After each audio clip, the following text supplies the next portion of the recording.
Hello students, my name is Shashank Shekhar. So today we will start the NCERT exercise of coordination compound.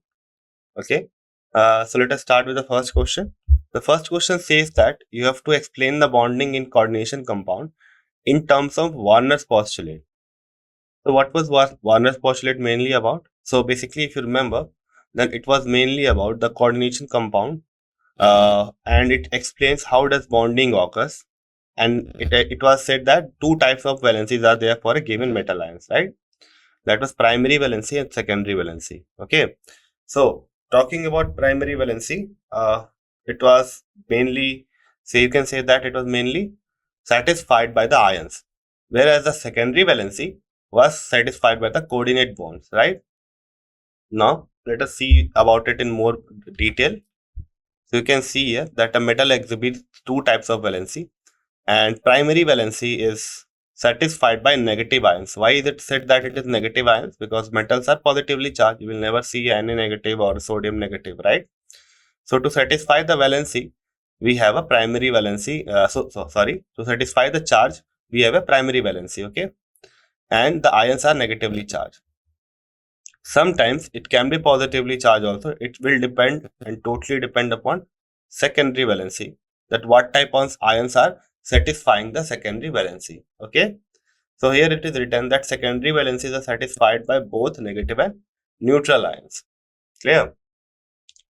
So he explained this mainly on the basis of an experiment, right, in which he measured the conductivity and seen that the primary valency is mainly responsible for the conductivity rather than the secondary valency. Okay, so in modern terminology, the primary valency corresponds to oxidation number. Okay, so if you remember, we find the oxidation number by taking the say oxidation number of the metal as X, right? Whereas the secondary valency refers to the coordination number. Okay, secondary valency refers to the coordination number. Basically, how many number of ligands are attached to the coordinate bond decide the coordination number of the given compound. You will see each of the, we have seen already each of these terms one by one. Now, if I talk about a metal ion, the metal ion has a definite number of secondary valency around the central atom. Also, this valencies project in a specific direction, means the secondary valency are directional in nature, whereas the ionic valency, or you can say the primary valency, is not directional in nature. It can be present at any part depending upon the energy. Okay, so it is not directional, whereas the secondary valence is directional, means it is acquiring a certain space in the 3D dimension such that a perfect shape is created. We have seen that octahedral and tetrahedral are two possible shapes. Many more shapes are possible due to secondary valency, TVP and all, but here in this class I would say we are limited to octahedral and tetrahedral, right? Now, talking about primary valency, they are usually ionizable. What is ionizable? So basically, if you put this coordination compound in water or you solvate it in water, then the secondary valency, the ligands which are satisfying the secondary valency, they remain intact with the metal ion. Whereas the primary valency ions, they get ionized, right? So they ionized means they get dissociated with the primary metals, or you can say the metal ions. And the similar thing is written, the secondary valency are non-ionizable. So we have two types of valency, primary and secondary. So primary valency is generally the valency that is satisfied by negative ions, okay, and secondary valency is satisfied by neutral or positive or negative ions. Next, moving to the next part, the primary valency is directional in nature and plus it is ionizable, whereas the secondary valency has no direction, it can be present anywhere and it is not ionizable.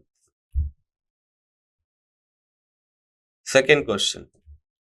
So it says that we have ferrous sulfate and the solution is mixed with NH4 whole twice SO4 in 1:1 molar ratio, and it gives the test of Fe2 plus ion, but CuSO4 solution mixed with aqueous ammonia in 1:4 molar ratio does not give the test of Cu2 plus ion. Explain why. So it is the question is saying that if you take FeSO4 solution and mixed it with NH4 whole twice SO4, in 1:1 molar ratio, means 1 mole of FeSO4 is present for each mole of NH4 whole twice SO4. Okay, and this gives the taste of Fe2 plus. But on the other hand, if you use CuSO4 and you mix it in the ratio of 1:4, okay, if you mix in the ratio of 1:4 molar ratio, it does not give the taste of Cu2 plus. So what can be the reason, probable reason? So for Cu2 plus ion to be give the taste of Cu2 plus ion, it should be present in free form. So there is a chance that Cu2 plus must form the coordinate bond. Okay. So for that reason, it is not giving the test. So here you can see. So this is the solvated form and not the coordination compound. Okay. See, FeSO4 is still present there, and it is called more salt. This is that. This is not forming coordination compound. Whereas in this case, CuSO4, the formation of coordination compound has taken place, and hence it is now not free to give the test appropriately. Got it? Okay. So both compound, that is FeSO4 and CuSO4, fall under the category of addition compound, with only one major difference. The former is an example of double salt, whereas the latter example of coordination compound. So this is a coordination compound, where this is a double salt. Both are addition compound, but in this case there is a formation of coordinate bond, whereas in case of iron we don't have such compulsion, so it forms a double salt. Now a double salt is an additional compound that is stable in the solid state, but that which breaks up into its constituent when it is dissolved. So it is not stable in water, but you have seen right now, according to Warner theory, that coordinate bonds are stable in water also. Clear? Now, this compound exhibit individual property of the constituents. So you have seen three constituents, this, and this. So this compound will give the property for each of this. And hence for this reason, we get the Fe2 plus test. As compared to that, the coordination compound, which retains its identity in solid state as well as in the dissolved state. So even if you dissolve it, it will be still bonded, and hence it will not give Cu2 plus test. So is it clear? So the main reason is the formation of coordination compound by copper 2 plus ion. After that, explain with two examples each of the following: coordination entity, ligand, coordination number, coordination polyhedron, homoleptic and heteroleptic. So we'll see this theoretical question one by one. Okay. So coordination entity.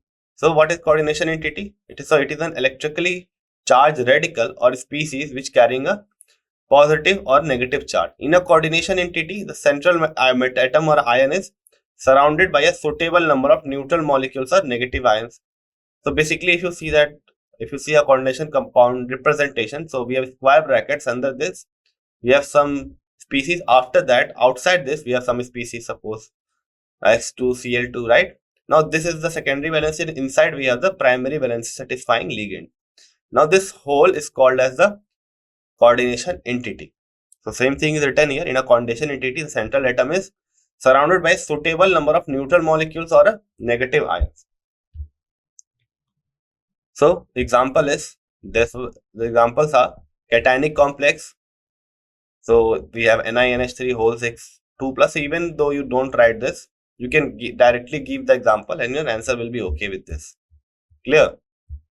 And similarly, in the previous question, if you are able to say that, okay, the formation of coordination compound, and you don't name the final compound, then your answer is okay. But I think you should write the full to get the full marks. But still, the logic works. Second is ligand. So inside a coordination entity, we have just seen that a coordination entity is enclosed in a square bracket. Now inside the square brackets, other than metal ion, we have other species. So they are called as ligands. So they are directly attached to the metal ion to coordinate bond, and they satisfy the secondary valency. Right? We have seen the example right now. So they can be neutral molecules like NH3, H2O, or anionic ligands like Cl minus, OH minus. Clear? Now, ligands are usually polar in nature and possesses at least one shared pair of valence electrons. So, this is very, very important, right? So, to form a coordinate bond, a ligand, whether a neutral one or an anionic one, will donate this lone pair to the metal ion. You cannot say they are completely donating it, as I said, they are making it positive, right? But they are forming a bond, okay? Coordinate bond. So the lone pair must be present for with the ligand so that the coordination bond can be formed. Next is the coordination number. Now, if you count the total number of ligands that are attached to a metal ion, then you call that is the number that is equals to coordination number. Now, it is also referred to as ligancy. Now, if I ask you what is the coordination number for nickel here, so you can say that 6 ammonias are present. So 6 is the coordination number. Similarly, here 6 is the coordination number. Here 4, here 2, here 4, here 6. 4 NH3 and 2 Cl. Got it? Next. So for example, K2PtCl6, there is a 6 coordination number. Okay. Similarly, for nickel, we have 4 as the coordination number.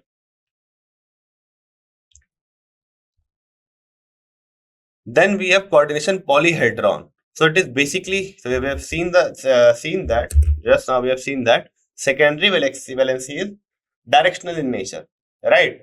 Now the directional nature of the secondary valency develops a shape of the coordination compound. Okay, and that spatial arrangement or that placement of the molecules in the space or the placement of the ligands in the space form the coordination polyhedron.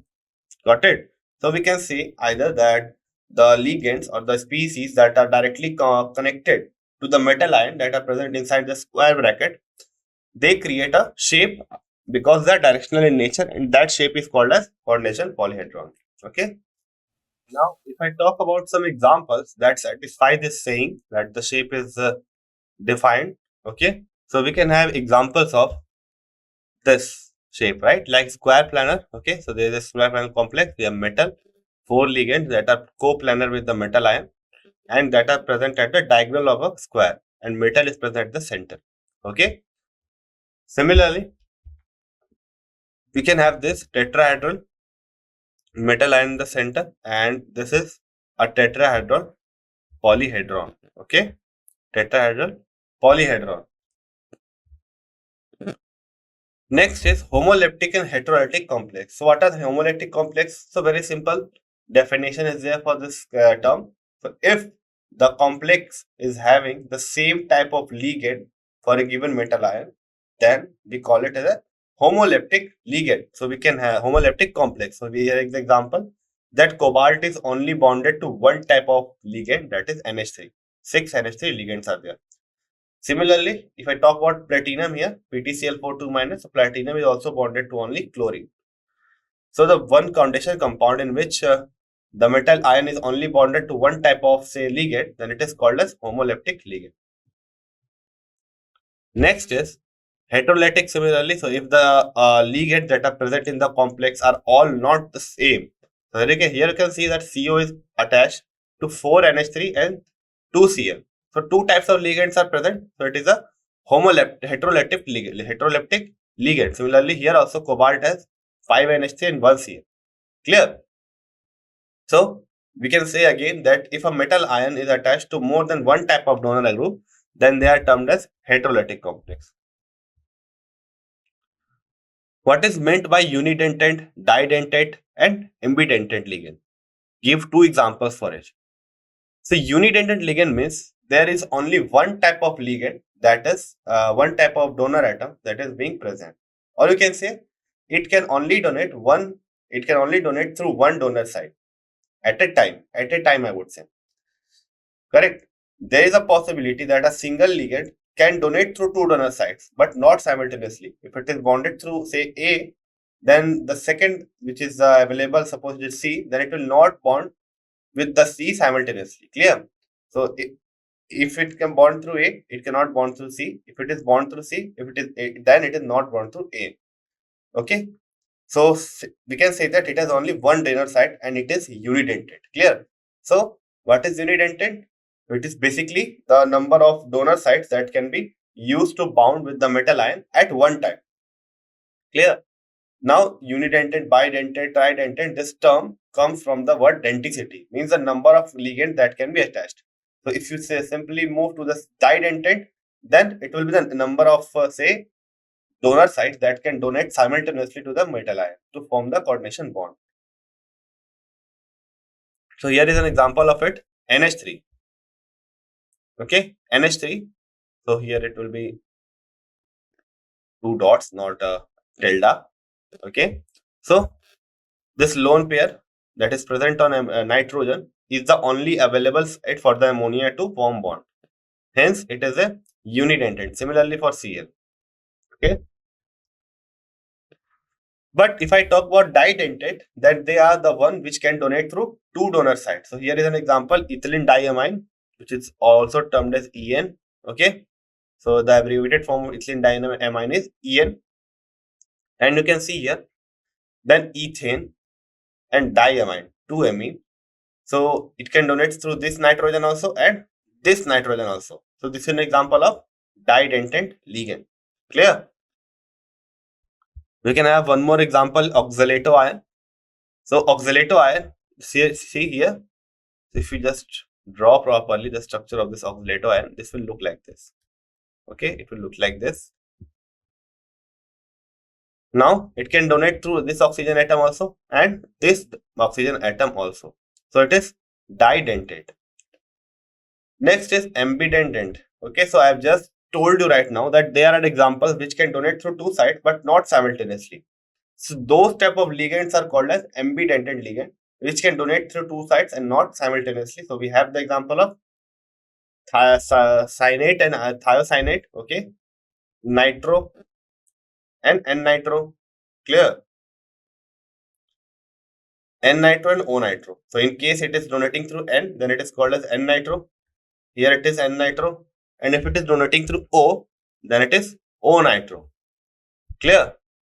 Similarly, we can have cyanate and thiocyanate. I have told you just now. Here it is thiocyanate because thio means sulfur, so it is donating through sulfur atom.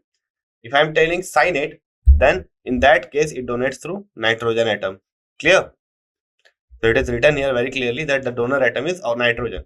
Whereas in this case, the donor atom is sulfur. In the above case nitro, the donor atom can be nitrogen or oxygen. So specify the oxidation number of the metal ions in the following coordination entity. How I will do it? For this, you should be very clear about the structure of the given ligands. Then and then only you will be able to solve. So here I have just told you the formula for ethylene diamine. So it is NH2, CH2, CH2 and NH2. Now this nitrogen, two nitrogens can form bond with cobalt. Okay, we have one more Cn and one more H2O. So basically we are asked about the coordination number. So how we'll solve it? Very simple. Suppose we have to find the coordination number for the given compound. Then what we will do, we will add the sum of oxidation state. Oxidation state is equals to the charge. Okay. So in this way, we will solve each of these questions.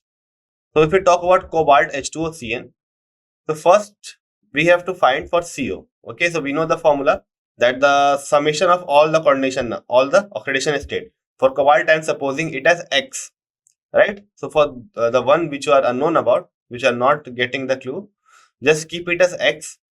H2O has the oscillation number of 0 because it's a neutral molecule. Cn minus has the coordination number of -1. Okay, -1. Ethylene diamine is also a neutral molecule, so it will be also 0. Now the overall charge is +2. Okay, so this will give you 2 plus 1, that is 3. Very simple to solve. Okay, so this will be 3. This cobalt will have oxidation number of +3, I would say. Similarly, if you talk about COBr2En whole twice, COBr2 En whole twice. What else we have? A charge of +1. How will solve? We'll take the oxidation state of chromium as X. Now Br is present as Br minus. Okay. So -1 negative charge and it is multiplied by 2. En is again a neutral molecule. Overall charge is +1. Clear? So this will give you +2. So here the oxidation state of cobalt is +2. Got it? Okay. What about PtCl4 2 minus? Similarly, so we have PtCl4 and the charge is 2 negative. So 2 negative. So we'll again use the formula, the sum of oxidation state of each of this. So Pt has oxidation state of X, Cl. So 4 Cls are there. Each Cl will have a oxidation number of -1. So we can write here 4 into -1. Overall charge is -2. So this will give you +2 as the oxidation state if you solve it for X. Clear? So it will have a oxidation state of +2. Next we have K3FeCN whole 6. Okay. See, we have something which is we have something as the secondary primary valency and still it is not negatively charged. So what is the oxidation state of K3? So we have seen this in the previous chapter, that is electrochemistry, that alkali metal will have the oxidation state of +1. So since 3 K3 are present, so 3 into +1. Okay. What else we have? We have FeCN whole 6. Let us assume that Fe is X. Cn 6. So each Cn has a charge of negative. Now the complex has an overall charge of 0. Therefore, we will write X is equal to 6. So -6 plus 3. -3 and here it will give to +3. So Fe is having oxidation state of +3. Last question. Again, let us assume this is X. NH3 has oxidation number of 0 and Cl3. Each Cl will have oxidation number of -1. Overall charge is 0. So X will be equals to +3. Got it? So in this way, we will solve this question. Now let us look at your answer. +3, +2, +2. So here it is. Okay. So we have X, then -1, then +2. Sorry, 2. So that will give you 3. So this will be 3, right? This will give you finally 3. See? Next we have PtCl4 2 minus. Here we will get as -2 as the whole charge, and here for X will be again equals to 3, right? Sorry, X will be equals to +2, not 3. For this compound, it is +3. We have found this. For this, we have again +3, and here it will be +3. So we have calculated each of this correctly. Next question. So we using the IUPAC norms, we have to write the formulas for each of the following. How will write it? Let us see each of this question, each of this coordination compound. Okay. Okay. So 4 are there. The first one has the name of tetrahydroxydozincate. Okay. So the metal ion is zinc, first of all, whose oxidation number is +2. Right. Now we have tetrahydroxydo. Okay, tetraoxido. Why it is written oxido? Because it is negative ligand. Right. So 4 OH are present. So OH whole 4. What about the charge? So 4 negative charge, and here zincate has a -2 charge. So 4 negative here, and zincate has +2. -4 +2, overall charge is -2. Next question, potassium tetrachlorido-palladate. So potassium is written first. Okay, potassium is written first. How many potassiums are there? That is not mentioned. So I'm writing it as K, and leaving some space here, then I am writing the coordination compound. So the positive ion is on the left side and the negative ion is on the right side. So tetrachlorido palladate means PD.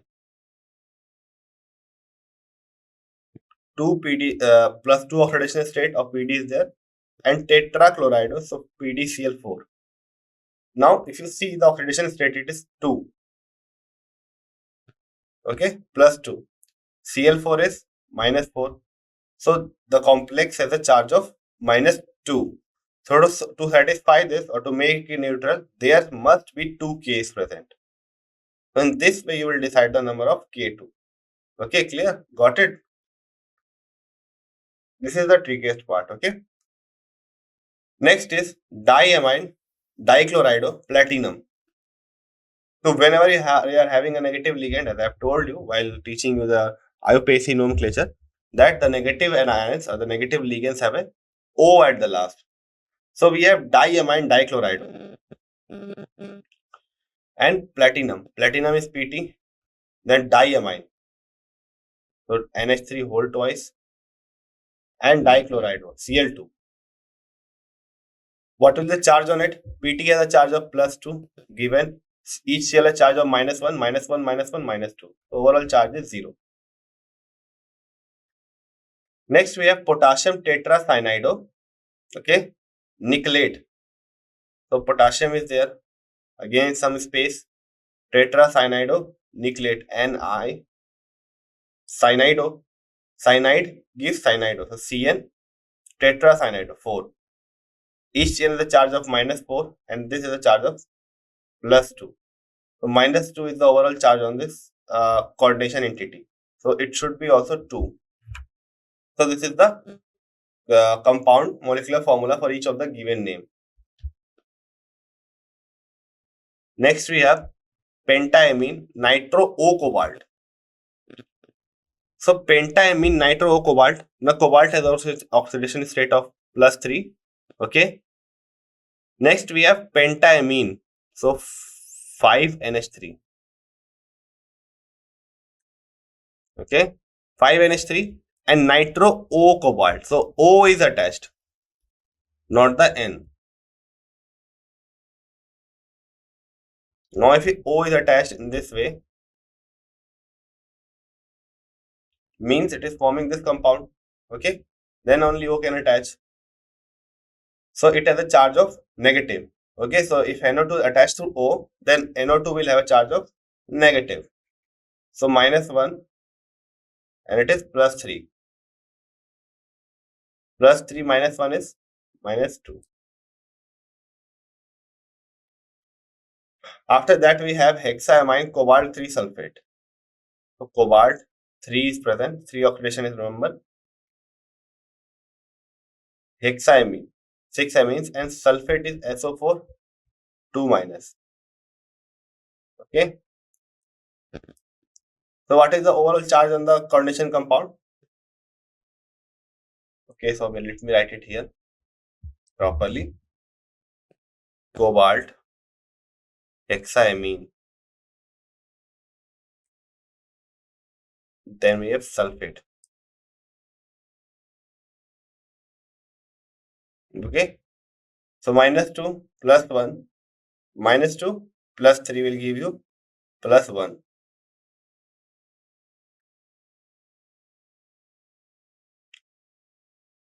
Okay, clear? Next is potassium. Here you will not try to balance with the help of sulfur. Okay, don't do this thing here.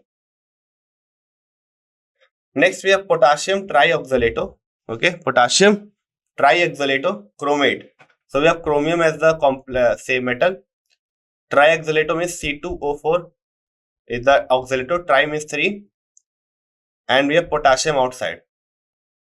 Now each oxalato has a charge of minus 2. So 3 means 6. Okay, so minus 6. Chromium has a charge of plus 3. 3 minus 6 minus 3. So it should be also 3. Got it? Next is hexaamine platinum. So hexaamine, platinum will be this. and it will have oxidation state of +4. So PTNH3 whole 6.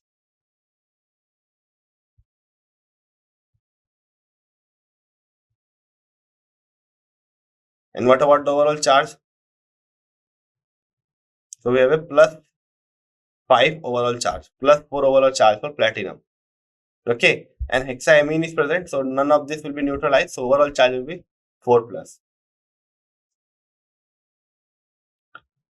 Next we have tetrabromido cuprate.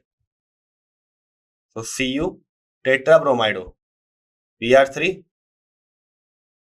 Okay, and cuprate has an oxidation state of 2. Copper has an oxidation state of 2. And Br3 with a bromido is written with minus negative charge. So -3 and Cu +2. So that will give you overall charge of -1 on the compound. Last we have pentaamine nitro N cobalt. In this case, the cobalt is attached to nitro N. Okay, nitro N and pentaamine.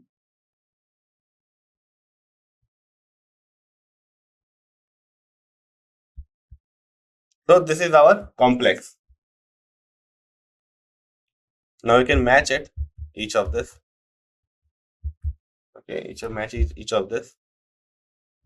K3PT NH3 whole 6. Okay, so for whole thrice is taken. So they have taken it such that it makes it neutral. So this is important. Okay, so this I made a mistake here. What mistake I have made is that it should be such that overall complex should be balanced. Okay, so what they have taken, SO4 is multiplied by 3, means 3 are there and it is 2. Okay, so each of this entity has a charge of +3. So 3, 2 just 6. Now SO4 has charge of -2. So -2 and into multiplied by 3. So -6, +6 and -6. So it should be neutral. Clear?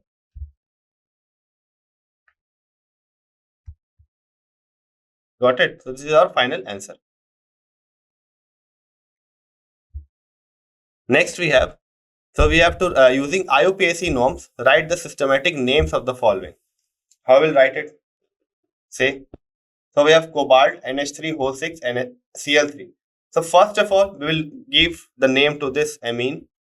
So hexaamine. Will we write hexaamino? No, because it is not negatively charged. So hexaamine. Cobalt has oxidation state of +3 here. So if you just calculate it, see how we will calculate it. NH3 is neutral. Overall compound is neutral. Cl3 has a 3 negative charge. So CEO must have 3 positive charge. Cobalt, hexaamine, cobalt, 3 and chloride. You don't have to mention outside the means if the atom is present outside the complex, then you don't have to mention the number. Okay, so they will figure it out on the basis of the neutrality of complex. Next is PTNH3 whole twice Cl NH2CH3. Okay, NH2 CH3 and Cl. How will do it? 3 types of ligands are present and each of these are different, right? So we will name we will name each of this according to alphabetic order. So first chloride will come, so chlorido, then diamine. I don't know the name of this, okay, so we'll see it later on. Then we have platinum and then we have chloride. This one hexa aqua, okay, hexa aqua for 6 water, hexa aqua titanium, and after Ti we will write the oxidation state at 3. So this should be maintained. Okay, all this notation should be maintained. Next we have this again a heteroleptic compound. So how you will name it? This is amine, this is chloride, this is N-nitro. So first of all, we will write for amine because this comes in the first in the alphabetic order. So we will write it as tetraamine. Tetraamine. What we have next? Trichlorido.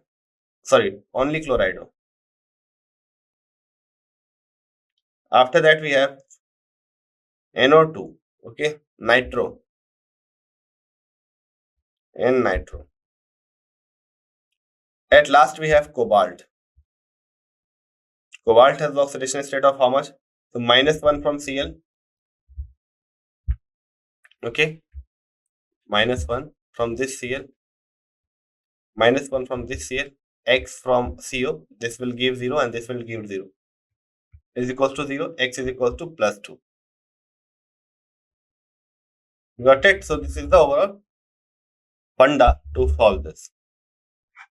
We can have more example. What will be the name of this? It will be hexa aqua manganese.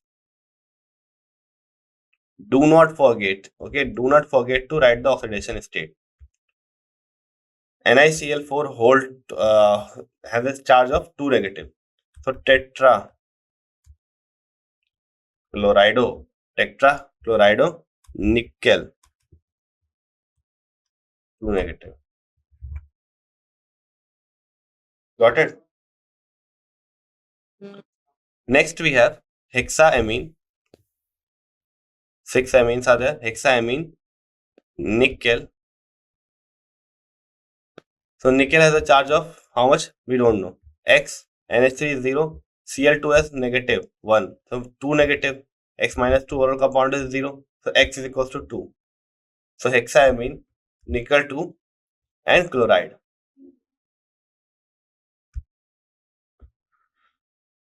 Okay. What about this? So this is tetramethyl. Yeah. What was it? Ethane 1,2-diamine. Okay. So this was ethane 1,2-diamine or ethylene diamine. So try ethylene, ethylene, diamine. Okay. So since this already has di in it, so how we'll write it? So this is the exception. So we'll write bis. Okay. Or since 3 are present, so tris ethylene diamine. Next we have cobalt. Oxidation state is +3. What about this? So 4 carbon monoxides are present. Okay. 4 carbon dioxides are present. How will write it? Tetracarbonato nickel along with the oxidation state, that is 0. That because cobalt CO is has the oxidation state of 0. So hexaamine. So you can check each of this. Okay, I'm just say I'm moving fastly across these pages.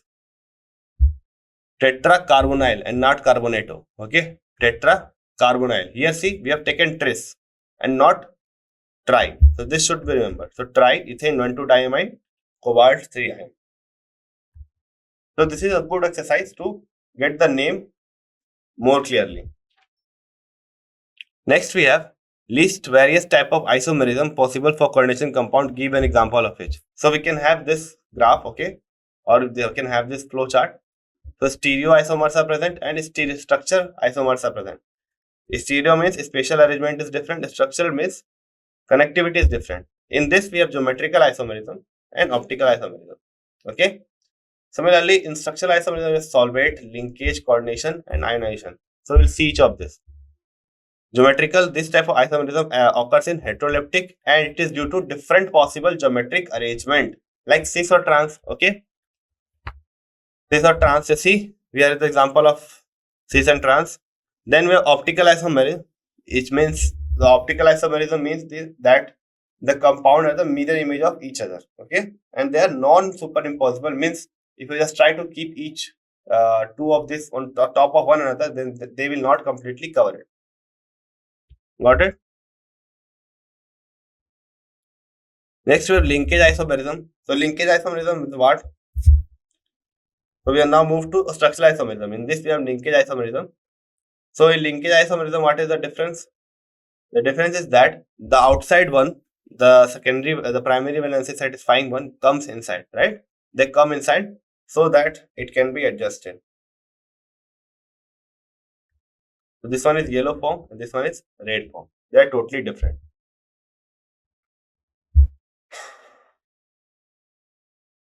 Next is coordination isomerism.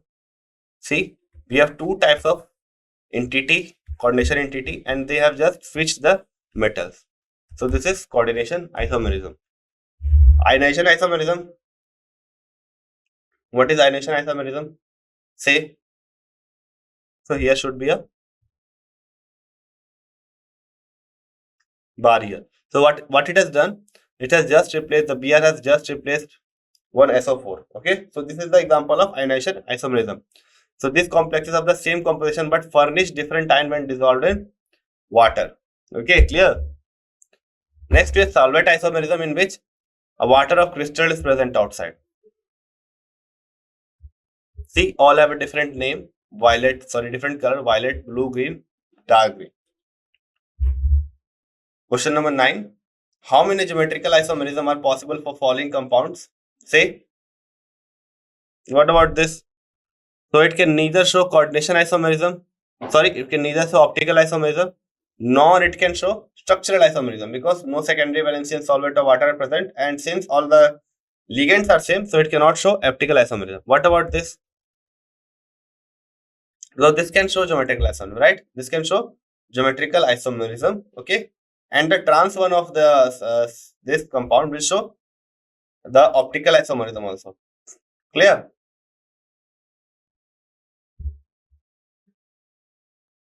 See,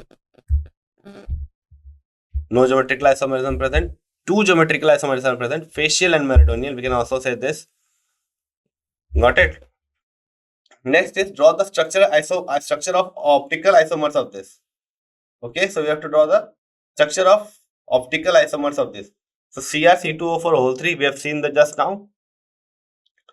PtCl2En twice whole 2 plus. Okay, then we have this NH3Cl2En. So this will be in this shape, Cr NH3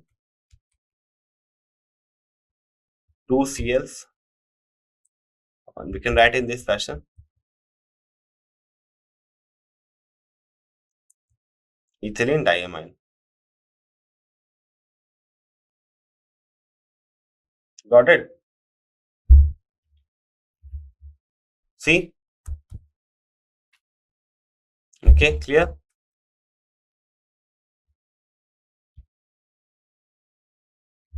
Next is draw all the isomerism, geometrical or isomer of the following. So this one is not optically active, okay? Because if it was square planar, then it would have a planar symmetry, and if it is optical isomer, then if it is tetrahedral, then it must have all different ligand. So none of this is satisfied. So the possibility is only for geometrical isomers, and it has cis and transgeometrical isomers. Okay. Next is this one, cobalt NH3Cl En twice whole 2. What about this? It will show. Will it show optical isomerism? Say.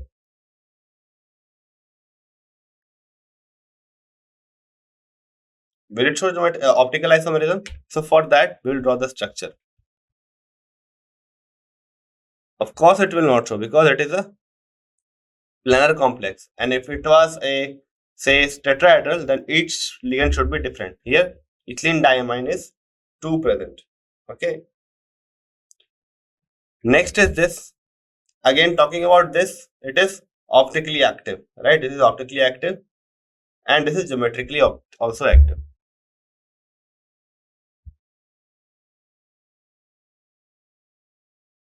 So you can see the answer from here.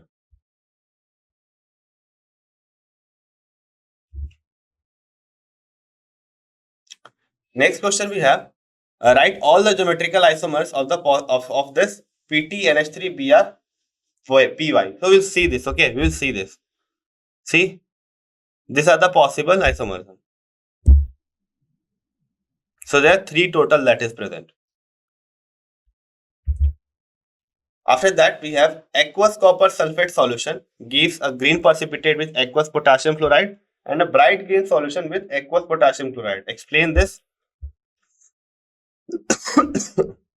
When experimental results. So this must be due to the formation of 2 different coordination compound. Okay. So this is blue in color when Kf is added. So fluorine is added. Okay. So this will give green color. Where in case of chlorine, 4 chlorines are added. So it will give bright green color.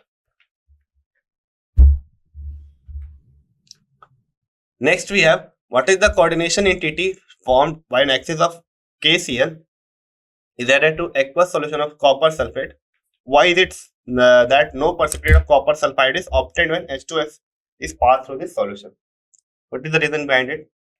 So we have seen this question right now. It is just that due to the formation of coordination compound, it is not giving the taste. And this is the coordination compound that is formed. Okay. For this reason, the Cu2 plus ions are not precipitated when H2S is passed through the solution. So this is the last question for today. So discuss the nature of bonding in the following coordination compound on the basis of valence bond theory. Okay. So we'll see each of this. First of all, we will write the electronic configuration. Okay. For Fe2 plus, it is 3d6. Now 6 are present. Right. So Cn will come. What will happen?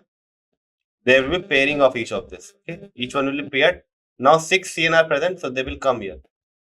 2 will go here, 1 will go here, 3 will go here. That will result in D2sp3. And D2sp3, the shape of D2sp3 is what? 3 plus 3, 6. It is octahedral. Okay. Octahedral. See? Hence the geometry of the complex is octahedral. Next one, FeF6. So when F6 comes, the space that will be occupied is this one. So this will be in this fashion only. It will not be excited. Now next, 6F will be filled here. 1, 2, 3, 4, 5 and 6. So it will be sp3d. sp3d. 6 are there, na? 1, 2, 3, 4, 5 and 1 more. sp3d2. So this is nothing but your octahedral complex.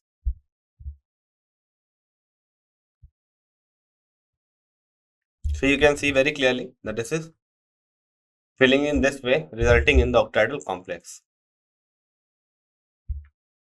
Next is this compound. So cobalt 3 plus have electronic configuration in this fashion after removing 3 electrons. Now C2O4 is present, so this will be paired. Sorry, this will not be paired because oxalate is a weak field ligand, right? So this will result in there are 3 C2O4, each will donate 2 pairs of electrons. So 6 pairs will be total 1, 2, 3, 4, 5, 6. So it is again sp3d2. Okay, it is again sp3d2 and hence it is octahedral. Next we have COF6 3 minus. Again F6 is a weak ligand. 6 fluorines are present, so this will go in this fashion. That is sp3d2 again. Okay, so it is octahedral in shape. So this was for today's class. With this, I end my lecture. From tomorrow, we will cover the remaining questions of this chapter of the NCERT exercise, and then we will move on to the example part. Okay.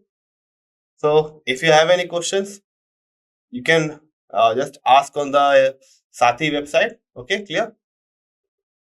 Okay, thank you.